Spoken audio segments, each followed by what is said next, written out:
Hello class 12th। मैं अमित आज आपके लिए लाया हूँ CBSE sample paper. CBSE sample paper में भी मैक्रो इकोनॉमिक्स का पार्ट आज हम सॉल्व करेंगे और जल्दी से सीखेंगे कि वास्तव में बोर्ड के अकॉर्डिंग हम लोग कितना सही जा रहे हैं। उसके बाद हम लोग अगले पार्ट में कवर करेंगे इंडियन इकोनॉमी को, फिर ये सैंपल पेपर पूरा हो जाएगा। विदाउट वेस्टिंग टाइम चलिए स्टार्ट करते हैं, देखते हैं मैक्रो इकोनॉमिक्स का proper solution. Section A macro economics. इसमें पहला ही सवाल देखिए रीजन असर्शन का है। रीजन असर्शन में आपको बस यही देखना है कि रीजन गलत है या असर्शन दोनों सही है या एक गलत है एक सही। देखते हैं, हम पढ़ते हैं क्या लिखा है। असर्शन लिखा हुआ है the government can reduce the deflationary gap bye purchasing government securities in the open market. हमने क्या पढ़ा था? हमने पढ़ा था कि सेंट्रल बैंक यानी कि आरबीआई ओपन मार्केट परचेज कर सकती है, गवर्नमेंट नहीं करती इस काम को। तो ऐसे केस में हमारा असर्शन गलत हो गया। अब देखें reason, the central bank purchase government securities in the open market to increase the lending capacity of commercial bank. यही बात तो मैंने कही, देखिए यही तो कहा था कि परचेज सेल करने का अधिकार जो है ओपन मार्केट से सिक्योरिटीज को, वो केवल सेंट्रल बैंक के पास है। तो हमारा रीजन सही है। तो देखिए इधर ऑप्शन क्या है, असर्शन गलत और रीजन सही, यानी कि डी इसका करेक्ट ऑप्शन है, डी। ठीक है, चलिए दूसरा देखते हैं। इसमें लिखा हुआ है The cabinet led by the Prime Minister has decided that the central government will provide free food grain to 81.35 crores approx beneficiaries under the Pradhan Mantri Garib Kalyan Ann Yojana for a period of 5 years with effect from 1st of January 2024। Source पता है देखिए इसका। अब आपसे ये पूछा है इसमें बजटरी ऑब्जेक्ट कौन सा पूरा होता है। पहले ऑप्शन को हम लोग कंसीडर करते हैं। रीएलोकेशन ऑफ रिसोर्सेज अगर मैं कहूँ तो इसका मतलब क्या है, देखिए जहां पर रिसोर्सेज नहीं है, जहां पर गवर्नमेंट सेक्टर आगे नहीं आ रहा है, जहां प्राइवेट सेक्टर सॉरी आगे नहीं आ रहा है, वहां पे गवर्नमेंट सेक्टर आगे आए, ये इस बात को प्रूव नहीं कर रहा। तो ये वाला ऑप्शन नहीं होगा। दूसरा इकोनॉमिक स्टेबिलिटी मतलब महंगाई ना बढ़े, इसके बारे में ये भी नहीं बता रहा। इकोनॉमिक इंस्टेबिलिटी ये भी नहीं बता रहा, लेकिन अमीरों पर ज्यादा टैक्स लगाइए और वो जो टैक्स लगाकर सरचार्ज लगाकर जो पैसा कलेक्ट हो उससे गरीब लोगों को सब्सिडाइज फूड या फ्री फूड फैसिलिटी, ठीक है, पब्लिक डिस्ट्रीब्यूशन सिस्टम में अगर दी जाती है तो उससे डिस्पैरिटी ऑफ इनकम दूर होती है, अमीर और गरीब का गैप कम होता है। इसलिए इसका प्रॉपर आंसर है रीडिस्ट्रीब्यूशन ऑफ इनकम। ठीक है, चलिए तीसरा देखते हैं। इसमें लिखा है to arrive at the value of gross value added at market price GVAT-MP must be added to gross value added GVAT basic prices. अब ये बेसिक प्राइजेस का कंसेप्ट है क्या? देखिए मैं आपको बेसिक थोड़ा सा बता दूं। 1 जनवरी 2015 से जो CSO है, सेंट्रल स्टैटिस्टिकल ऑर्गेनाइजेशन, उसने कहा था कि अब GVAT-MP की जगह पर प्रॉपर टर्म जो यूज होगा GVAT बेसिक प्राइजेस यूज होगा। अब ये बेसिक प्राइजेस का लफड़ा क्या है देखिए, आपको बताता हूं। अगर मैं कहूं कि GVAT-FC, ठीक है, इसमें अगर मैं प्रोडक्शन टैक्स जोड़ दूं, नेट प्रोडक्शन टैक्स, तो वो निकलता है GVAT बेसिक प्राइस। और इसमें अगर मैं नेट प्रोडक्ट टैक्स जोड़ दूं तो निकल के आता है GVAT-MP। मतलब सीधी सीधी बात समझिए, GVAT बेसिक प्राइस जो है वो एक इंटरमीडिएट पोर्शन बना दिया गया है कि आपको फैक्टर कॉस्ट से मार्केट प्राइस में जाने के लिए GVAT-FC पर आना पड़ेगा। तो 1 जनवरी 2015, ध्यान रखिएगा 2015, और इसके लिए CSO ने आपको जानकारी दी है, सेंट्रल स्टैटिस्टिकल ऑर्गेनाइजेशन ने। अब ध्यान रखिएगा ये प्रोडक्शन टैक्स होता क्या है। देखिए सीधी सीधी बात है, आपने कोई फैक्ट्री खोली, उसके रिगार्डिंग आपने कोई भी लीगल चार्जेस, कोई भी स्टैम्प चार्जेस वगैरह पे किए, तो वो क्या है, नेट प्रोडक्शन टैक्स। लेकिन अगर नेट प्रोडक्ट टैक्स की बात करूं तो एक्साइज ड्यूटी, GST जो भी हम पे करते हैं प्रोडक्शन के रिगार्डिंग वो होते हैं नेट प्रोडक्ट टैक्स। तो देखिए ध्यान रखिएगा, GVAT-MP से पहले हम क्या करेंगे, GVAT-FC से पहले हम जाएंगे GVAT factor cost, sorry basic price, basic cost, और फिर उसके बाद हम जाएंगे GVAT-MP। तो ये बेसिक है और इसने क्या पूछा है, to arrive at the value of GVAT-MP, MP तक पहुंचने के लिए GVAT बेसिक प्राइस में क्या जोड़ा जाएगा, तो मैंने आपको बताया नेट प्रोडक्ट टैक्स। क्या जोड़ा जाएगा, नेट प्रोडक्ट टैक्स। तो आंसर क्या होगा इसका, बी। बहुत CBSE ने इसके बारे में पहले ही हमको नोटिफाई किया हुआ था, इसके बारे में बता दिया गया था कि हाँ भी इस टाइप का प्रोडक्ट क्वेश्चन आ सकता है। कंसीडर नहीं किया गया था, लेकिन इस बार CBSE से पहले में दे दिया गया है, तो हम ढंग से इसको सीख लेते हैं। चलिए देखते हैं अगला सवाल। अगला है under the dash exchange rate system market forces automatically adjust. ध्यान रखिएगा, अगर कोई मार्केट सिस्टम है वो ऑटोमेटिकली एडजस्ट हो रहा है। तो पहले समझ लेते हैं ऑप्शंस को। Adjust the surplus and deficit in the balance of payment. तो ध्यान रखिएगा, फिक्स जो होता है वो गवर्नमेंट बनाता है, फ्लेक्सिबल ऑटोमेटिक होता है। मैनेज फ्लोटिंग में जो गवर्नमेंट होती है, सॉरी पहले तो वो ऑटो होगा, प्लस उसमें गवर्नमेंट जो होगी वो इंटरवेंशन करेगी आरबीआई के थ्रू। और डर्टी फ्लोटिंग जो होता है मैनेज फ्लोटिंग का ही दूसरा नाम होता है। तो अब जरा गौर करिए, इसमें ऑप्शन क्या है, ऑटोमेटिक है, स्पेसिफिकली गिवन है, तो हम क्या आंसर लगाएंगे, बी। तो इसका ऑप्शन होगा बी।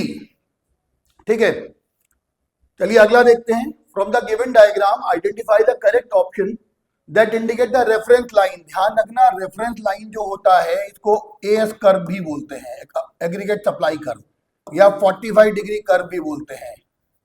ठीक है, इसका एक नाम और भी होता है इक्विडिस्टेंट कर्व, इक्विडिस्टेंट लाइन या कर्व, और एक नाम यहां पे दिया हुआ रेफरेंस लाइन। तो जब आप लोग एडीएस वाला चैप्टर पढ़ेंगे तो आप ये पाएंगे कि जो एग्रीगेट सप्लाई होता है वो इक्वल डिस्टेंस होता है एक्स और वाई एक्सिस से, इसलिए ये 45 डिग्री पर होता है। तो 45 डिग्री क्या होगा, एएस कर्व। तो देखिए यहाँ पर अपना कर्व कौन सा बन रहा है, इसमें देखिए पहला वाला बन रहा है कि नहीं, तो उसका आंसर होगा ए। चलिए हम अगला देखते हैं। लिखा as per the data presented in the union budget 2023-24 the total receipt of the government other than borrowing. देखिए अदर देन बोरोइंग की बात कर रहा है वो, आपको ध्यान हो, fiscal deficit, total expenditure minus total receipt excluding borrowing, other than borrowing. तो यहां पर पूरा देखते हैं पहले हम question. And the total expenditure estimated 27.2 lakh crore and 45 lakh crore respectively. The value of the dash would be 17.8। तो देखिए 45 में से अगर मैं देखूं तो टोटल एक्सपेंडिचर कितना है, 45 है, और इनकम है 27.2, तो आंसर है 17.8। लेकिन ये बोल रहा है other than boring receipt, total receipt other than boring. Total receipt other than boring कौन शो करता है, वो करता है फिस्कल डेफिसिट। तो इसका आंसर होगा बी। ठीक है, चलिए इसके बाद देखते हैं अगला। इसमें बताना है कि कौन सा स्टेटमेंट सही है। पहला स्टेटमेंट है as the income of an economy increases the proportionate increase in the level of consumption is always more than the increase in the level of income. गौर करिए, क्या बताया गया था कि जैसे जैसे इनकम बढ़ती है खर्चा उस रेट से नहीं बढ़ता, सेविंग ज्यादा रेट से बढ़ती है। और ये तो कह रहे हैं कंजम्पशन ज्यादा बढ़ेगा। नहीं भाई, इनकम बढ़ नहीं रही है तो कैसे खर्चा बढ़ जाएगा। अब आप इमेजिन करिए, मिस्टर एक्स हैं, उनकी सैलरी जो है वो 20,000 है, और वो एक टाइम पे मान लीजिए 10 रोटी पूरे दिन में खाते हैं, 10 रोटी वो एक दिन में खाते हैं। अब बाई में मान लीजिए उनकी इनकम बढ़ के 10 गुना हो जाए, 2 लाख हो जाए, तो क्या वो 100 रोटी खाएंगे? ऐसा नहीं होगा। ठीक है, खर्चे में बहुत मामूली सा चेंज आएगा भी। तो ऐसे केस में आप एक बात समझिएगा, जिस रेशियो में इनकम बढ़ती है खर्चा उस रेशियो में नहीं बढ़ता। तो ये ऑप्शन यहाँ पर गलत हो गया, स्टेटमेंट 2 तो हो जाए गलत। अब स्टेटमेंट 1 देख लें, the maximum value of marginal propensity to consume can be unity. तो आपको पता होना चाहिए एमपीसी की जो वैल्यू होती है वो 0 से 1 के बीच में होती है। ठीक है ना, तो ये ध्यान हो, तो मैंने बताया भी था आपको। तो ये यूनिटी के बराबर हो सकती है, ध्यान रखिएगा, यूनिटी मतलब 1। तो ये वाला ऑप्शन सही है, पहला स्टेटमेंट सही है और दूसरा स्टेटमेंट गलत। तो देखिए statement 1 is true and second is false, तो आंसर हो गया ए। ठीक है, यहां पर आप स्टेटमेंट 1 भी पहले पढ़ सकते हैं, मैंने 2 पढ़ा था, लेकिन आप पहले पढ़ लीजिए, उस हिसाब से देख लीजिए, कोई दिक्कत नहीं है। अगली बात, इन अ 2 sector economy aggregate demand can be determined by adding dash. अब क्या होगा, आपको पता हो, हमने पढ़ा था एडी इक्वल टू होता है C plus I. Aggregate demand 2 sector economy में क्या होगा, C plus I, consumption expenditure plus investment expenditure. ठीक है, अब यहां पर आपको बताया था जेम केन्ज ने कि भाई शॉर्ट रन में इन्वेस्टमेंट जो होगा वो हमेशा ऑटोनोमस होगा। तो देखिए ऑटो इन्वेस्टमेंट तो कैसा होगा, ऑटो। लेकिन आपको सी पता हो तो सी बार प्लस बी वाई होता है, मतलब गौर करिए, सी बार प्लस बी वाई क्या है, सी बार यानी ऑटोनोमस कंजम्पशन और बी यानी एमपीसी, वाई यानी इनकम, इसको बोलते हैं इंड्यूस्ड कंजम्पशन। तो इंड्यूस्ड कंजम्पशन, ठीक है, और ये है ऑटोनोमस कंजम्पशन और ये है ऑटोनोमस इन्वेस्टमेंट। तो देखिए जरा इसके पॉइंट ऑफ व्यू से कौन सा आंसर बना, देखिए ऑप्शन चारों देखेंगे हम तो आंसर पाएंगे डी। ठीक है, ढंग से फॉर्मूले को अगर हमने पढ़ा है तो इसमें कोई दिक्कत नहीं आने वाली। अब तक बहुत सिंपल सिंपल आठ ऑब्जेक्टिव हो भी गए। 9 देखते हैं, आपको बताना है कौन सा स्टेटमेंट सही है। तो देखिए पहला लिखा हुआ है foreign grant and aid receipt do not lead to any claim on the government. सही बात है साहब, ग्रांट एंड एड कभी वापस नहीं करनी होती, सरकार को गिफ्ट के तौर पे मिलती है एक तरह से। ठीक है, तो ये नॉन टैक्स इनकम होती है उनकी। तो देखिए भाई स्टेटमेंट 1 तो सही है। फिर disposal of equity by the public sector under undertaking in the market may lead to decrease in the assets of government। तो भाई सीधी सीधी बात है, डिस्पोजल ऑफ इक्विटी मतलब डिसइन्वेस्टमेंट से सरकार की असेट कम होती है, यही वो कह रहा है। सही तो कह रहा है, तो दिक्कत क्या है, दोनों चीजें सही है, स्टेटमेंट 1 भी सही है, स्टेटमेंट 2 भी सही है। तो बोथ स्टेटमेंट 2 है, तो उसका आंसर होगा सी। ठीक है, चलिए विदाउट वेस्टिंग टाइम अगला भी देख लें। 10th मैक्रो का लास्ट एमसीक्यू देखिए, based on the given diagram the trade under current account during the January 2024 reflect a dash of US dollar dash billion, choose the correct option to fill up the blank। तो देखिए हमें केवल 2024 जनवरी का देखना है। ठीक है, जनवरी 2024। तो देखिए जरा इस वाले को देखिए, तो एक्सपोर्ट माइनस इंपोर्ट, तो 70.46 माइनस 69.72, तो ये निकलेगा 0.74।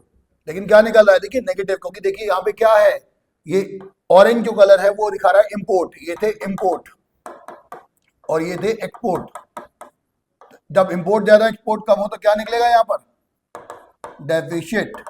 ठीक है, तो डेफिशिट निकला देखिए, तो आंसर क्या है, तो हमने यहाँ पर सीधे सिंपल सी बात देखी, यहाँ पर आंसर निकलेगा सी, डेफिशिट 0.74। तो इस तरह से सारे हमारे एमसीक्यू पूरे हो गए।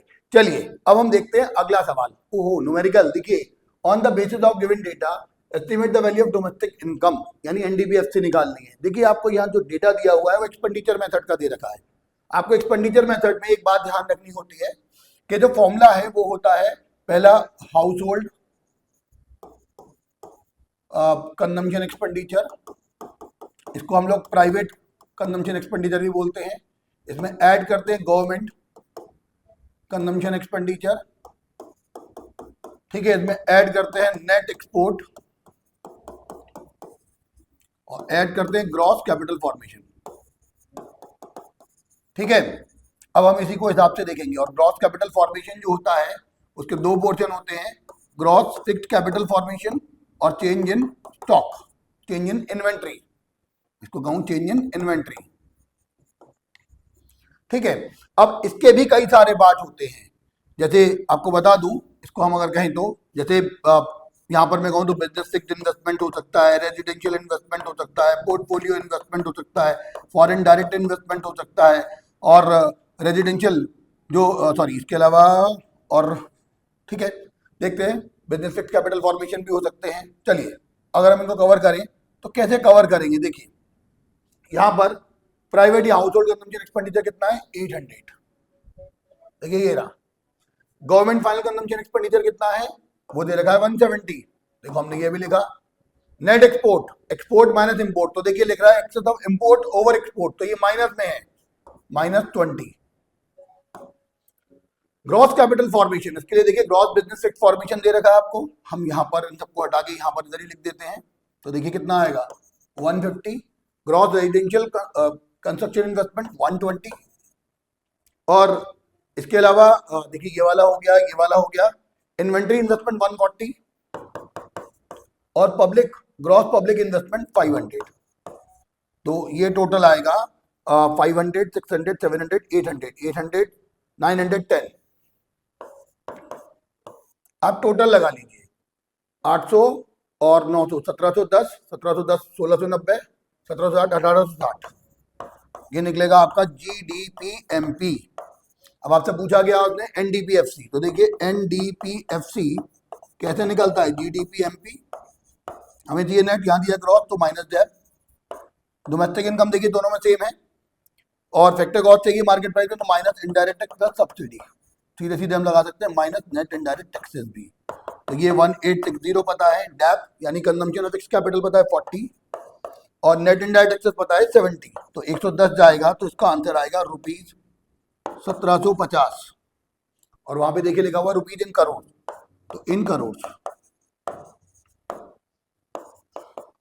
ठीक, तो इसका आंसर हमने फॉर्मेट में रख के आसानी से निकाल लेना है।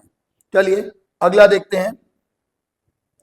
अगला है आपको स्टेप बताने हैं किसके, इनकम मेथड के। मैंने आपको पहले भी बताया हुआ है कि किसी भी मेथड के, तीनों में से किसी भी मेथड के स्टेप्स और प्रिकॉशन बहुत इंपॉर्टेंट क्वेश्चन है, एग्जाम में पूछे जाते हैं अक्सर। तो देखिए स्टेप्स की बात हो रही है, तो पहले पार्ट में हम लोग आइडेंटिफिकेशन करते हैं उन यूनिट का जो कि फैक्टर इनकम या फैक्टर पेमेंट करती हैं, फैक्टर पेमेंट करती हैं, फैक्टर इनकम जनरेट करती हैं। फिर उनको हम लोग क्लासिफाई करते हैं, ध्यान रखिए आइडेंटिफिकेशन के बाद अगला टर्म होता है क्लासिफिकेशन। उनको क्लासिफिकेशन करते हैं हम लोग, ऐसे देखिए क्लासिफिकेशन करते हैं हम उनका, उन एक्टिविटीज का सिमिलैरिटी ऑफ एक्टिविटी के बेस पर तीन पार्ट में, operating surplus, compensation of employees और mixed income of self employed. इन तीनों का टोटल जो होता है वो होता है हमारा डोमेस्टिक इनकम, NDPFC। और अगर नेशनल इनकम निकालनी हो यानी कि NNPFC निकालनी हो तो मैं क्या करूं, डोमेस्टिक इनकम में मैं NFIA net factor income from abroad जोड़ दूं तो मेरे पास निकलाएगी NNPFC यानी नेशनल इनकम। तो 3 नंबर में 3 स्टेप लिखिए प्रॉपर तरीके से। चलिए देखते हैं आगे। अगली बात, tax revenue collection of the government में बी कैटेगराइज्ड अंडर 2 हेड्स। देखिए टैक्स को 2 पार्ट में बांटा गया है, सही बात है साहब, 2 पार्ट में बांटा गया है। एक है डायरेक्ट टैक्स और एक है इनडायरेक्ट टैक्स। आपको पता हो डायरेक्ट टैक्स जो होता है ऐसा टैक्स जिसमें बर्डन ऑफ टैक्स और पेमेंट ऑफ टैक्स, देखो burden of paying tax, burden of tax कहूंगा बल्कि, और यहां पर पेमेंट ऑफ टैक्स एक ही बंदे का पड़ता है, वो इस पेमेंट को, इस बर्डन को शिफ्ट नहीं कर सकता किसी पर भी, तो वो क्या होगा डायरेक्ट टैक्स। ध्यान रखिएगा डायरेक्ट टैक्स जो होता है ये पर्सन्स पर लगता है। पर्सन्स कौन, चाहे वो नेचुरल हो चाहे वो आर्टिफिशियल हो, ठीक है। नेचुरल मतलब कोई भी इंसान और आर्टिफिशियल यानी कोई भी कॉर्पोरेट कलेवर यानी कंपनी वगैरह। अब तीसरी बात, एक और पॉइंट लिख देते हैं 3 नंबर में है, तो इसमें डायरेक्ट टैक्स के एग्जांपल जैसे इनकम टैक्स, कॉर्पोरेट टैक्स वगैरह इसके एग्जांपल है। अब इनडायरेक्ट टैक्स ऐसा टैक्स जिसमें बर्डन ऑफ टैक्स दूसरी पार्टी पर शिफ्ट कर सकते हो, यानी कि burden of tax can be shifted to others, जहां बर्डन ऑफ टैक्स दूसरी पार्टी पर शिफ्ट कर सकते हो आप। दूसरी बात, जो लगता है गुड्स एंड सर्विसेज पर, ठीक है, इसे गुड्स एंड सर्विसेज पर लगाया जाता है। और तीसरी बड़ी बात कि ये इसके एग्जांपल जैसे आप समझ सकते हैं GST, कोई भी central sale tax, CST central sale tax, और service tax, excise duty etcetera, ठीक है। तो 3 नंबर में 3 पॉइंट दोनों के लिख दिए, मोर देन नफे, आप थोड़ा 2 पॉइंट भी लिखोगे तो भी पूरे नंबर मिलेंगे। चलिए अब देखिए अगली बात 13, बहुत जल्दी देखिए हम 17 तक पहुंचने वाले हैं, बहुत जल्दी से पेपर का आज का काम पूरा हो जाएगा। तो देखिए 13 में क्या लिखा है, फॉरेन पोर्टफोलियो इन्वेस्टमेंट यानी FPI witness the sharp turnover during 2023-24 with the net FPI inflows of $32.4 billion in with सब अकाउंट यानी कि ये जो अकाउंट का भी सब पार्ट होगा, on which side of the balance of payment account the above transaction can be recorded, give reasons in support of your answer। तो देखिए आपको ध्यान हो तो हमने पढ़ा था BOP में 2 पार्ट होते हैं अकाउंट के, ठीक है। पहले पार्ट के 3 सेगमेंट होते हैं, दूसरे पार्ट के एक ही सेगमेंट होता है। तो पहला जो होता है उसे बोलते हैं हम लोग करंट अकाउंट और दूसरा जो होता है कैपिटल अकाउंट। देखिए अगर असेट लायबिलिटी में कोई चेंज आ रहा है तो वो कैपिटल अकाउंट है, और असेट लायबिलिटी में कोई चेंज नहीं आ रहा है, कहूंगा balance of visibles, balance of invisible और बैलेंस ऑफ ट्रांसफर वगैरह की बात आप कर रहे हो तो वो करंट अकाउंट में जाएगा। लेकिन अगर असेट लायबिलिटी में चेंज आ रहा है तो वो कैपिटल अकाउंट में जाएगा। यहाँ पर जो इन्वेस्टमेंट होते हैं उनसे आपने पोर्टफोलियो इन्वेस्टमेंट के थ्रू पैसा लिया है तो यू आर लायबल टू पे। तो पहली बात यहाँ पर आते हैं क्रेडिट आइटम, यहाँ पर आते हैं डेबिट आइटम। ध्यान रखिएगा क्रेडिट आइटम मतलब वो आइटम जो इनफ्लोस क्रिएट करते हैं फॉरेन एक्सचेंज का, पैसा आ रहा है। देखिए फॉरेन जो पोर्टफोलियो इन्वेस्टमेंट से पैसा आ रहा है तो अल्टीमेटली कैपिटल अकाउंट के क्रेडिट में आएगा, ठीक है। पहली बात तो ये उसने पूछा कौन सी साइड में आएगा, तो साहब कैपिटल अकाउंट के आप बोलोगे credit side of capital account, क्योंकि भैया ये जो अमाउंट है ये आपकी एक लायबिलिटी क्रिएट करता है, यानी कि एसेट लायबिलिटी में चेंज ला रहा है, इसलिए इसको हम लोग किस अकाउंट में लिखेंगे, कैपिटल अकाउंट में। तो ये पूछ रहा है आपसे give reason of your answer, तो ध्यान रखिएगा रीजन यही देना है, क्योंकि इससे यहाँ पर लायबिलिटी में चेंज आ रहा है, लायबिलिटी बढ़ रही है आपकी, क्योंकि आपने किसी से इन्वेस्टमेंट लिया है तो उसको चुकाना भी पड़ेगा फ्यूचर में, तो इसलिए इसको हम लोग कैपिटल अकाउंट में लिखेंगे। चलिए देखते हैं इसका अगला part, state the meaning of balance of payment deficit. तो बैलेंस ऑफ पेमेंट डेफिसिट क्या है, देखिए मैंने आपको बताया था, अगर हमारे ऑटोनोमस रिसिप्ट अगर कम रह जाए ऑटोनोमस एक्सपेंडिचर से, तो वहां पर क्या होता है, बैलेंस ऑफ पेमेंट जो होता है वो डेफिसिट शो करता है। ध्यान रखिएगा, अगर ये बराबर है तो यहाँ पर इक्विलिब्रियम होगा, और अगर बाय द वे रिसिप्ट ज्यादा है तो यहाँ पर सरप्लस होगा। तो यहाँ पर हमसे केवल डेफिसिट पूछा है और 1 मार्क का ही है, तो केवल आप ये लिखेंगे अगर बैलेंस ऑफ पेमेंट में सारी ऑटोनोमस रिसिप्ट ऑटोनोमस एक्सपेंडिचर से कम रह जाती हैं तो वहां पर balance of payment deficit show करेगा। ठीक है, चलिए अगला देखते हैं, saving curve can be derived from the consumption curve, justify the statement setting valid step with the help of an well labelled diagram. आपको डायग्राम बनाना है, तो गौर करिए, हम लोगों ने क्या पढ़ा था, हम लोगों ने पढ़ा था भाई, मान लीजिए ये इनकम लेवल है हमारा, वाई एक्सेस, ये सॉरी एक्स एक्सेस, और ये हमारा वाई एक्सेस, ये 0। आपको पता है पहले कि इक्विलिब्रियम कहां पर होता है, इक्विलिब्रियम होता है वहां पर जहां पे कि एडी इक्वल टू एएस होता है, एग्रीगेट डिमांड एग्रीगेट सप्लाई के बराबर होता है। एडी इक्वल टू होता है सी प्लस आई और ये होता है सी प्लस एस। ठीक है, सी से सी कैंसिल होगा तो इन्वेस्टमेंट बराबर सेविंग होगा, वहां पर भी इक्विलिब्रियम होगा। तो हम क्या करेंगे, पहले एडीएस से कर्व से बनाएंगे। तो देखिए एग्रीगेट सप्लाई जो है 45 डिग्री पर होगी, एग्रीगेट डिमांड यानी कंजम्पशन लेवल में इसको कहूं तो ये यहां पर हमारा इक्विलिब्रियम बनेगा।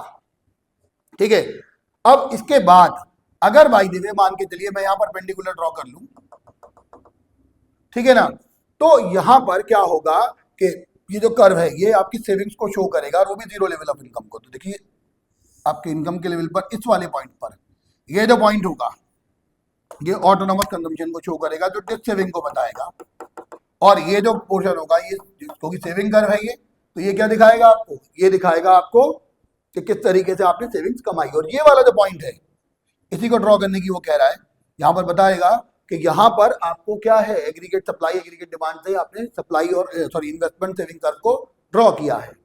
अब इसको अगर आपको बताना हो तो आप बता सकते हो कि पहले जो पॉइंट था वो 0 से हम सी पर गए थे, फिर एडीएस को बनाया, यहाँ पर हमने पॉइंट काटा, ये पॉइंट नंबर बाई मान लीजिए बी है, और नया पॉइंट जो निकला है वो बी डैश निकला है।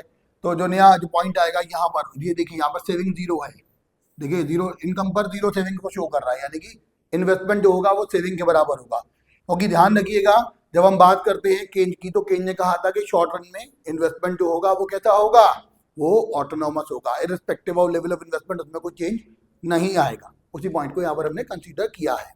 चलिए अगला देखते हैं, इसी का एक और ऑप्शन है, क्या लिखा है, for two hypothetical economies A and B the value of MPC stand at 0.6 and 0.8। देखिए हमें दिया हुआ है यहाँ पर, हमें यहाँ पर ऑटोमेटिकली यहाँ पर पहले से दिया हुआ है सब कुछ कि एमपीसी जो है पहले वाले की 0.6 है, दूसरे वाले की 0.8।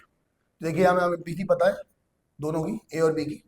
फिर लिखा है autonomous consumption C dash to be ₹40 crore and investment expenditure to be 100 crore. देखो ऑटोनोमस कंजम्पशन और ऑटोनोमस इन्वेस्टमेंट भी आपको दिया हुआ है। आपसे पूछा है break even level of income of economy A के बारे में।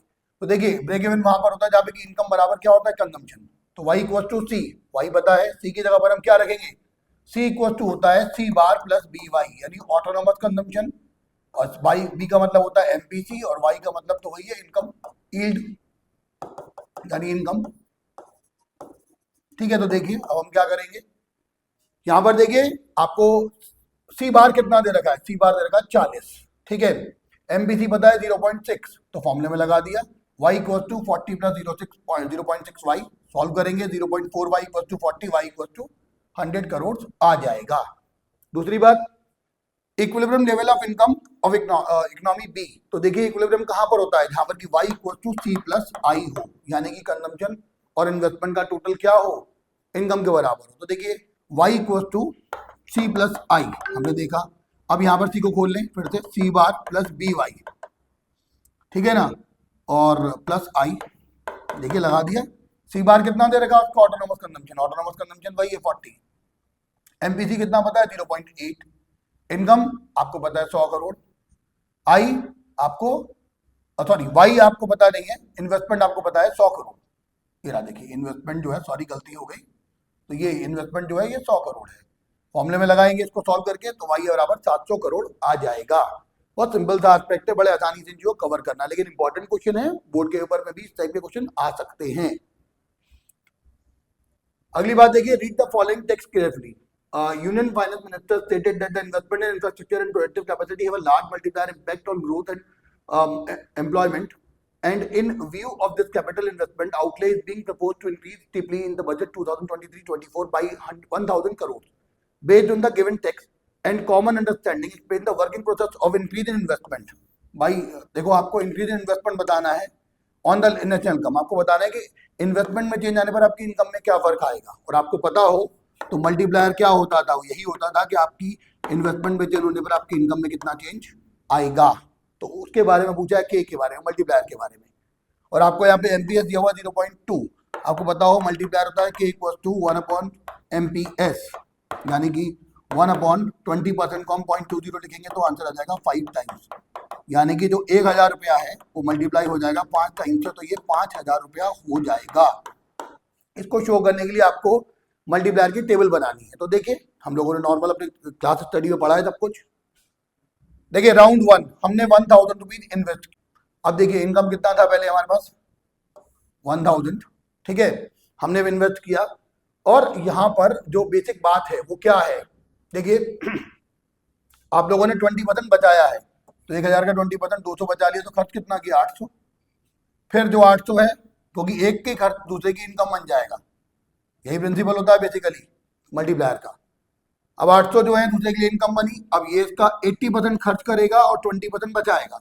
फिर जो उसने खर्च किया था उसका देखिए उसका 80% खर्च किया जाएगा और 20% बचा लिया जाएगा। आप लगातार इसको लेके अगर आगे चलेंगे तो ये पाएंगे कि आपकी इंक्रीज इन इनकम है 5,000 करोड़, और जो कंजम्पशन है वो रहेगा 4,000 करोड़, और इंक्रीज इन सेविंग जो रहेगी 1,000 करोड़ रहेगी, जो बराबर रहेगी आपके इन्वेस्टमेंट के।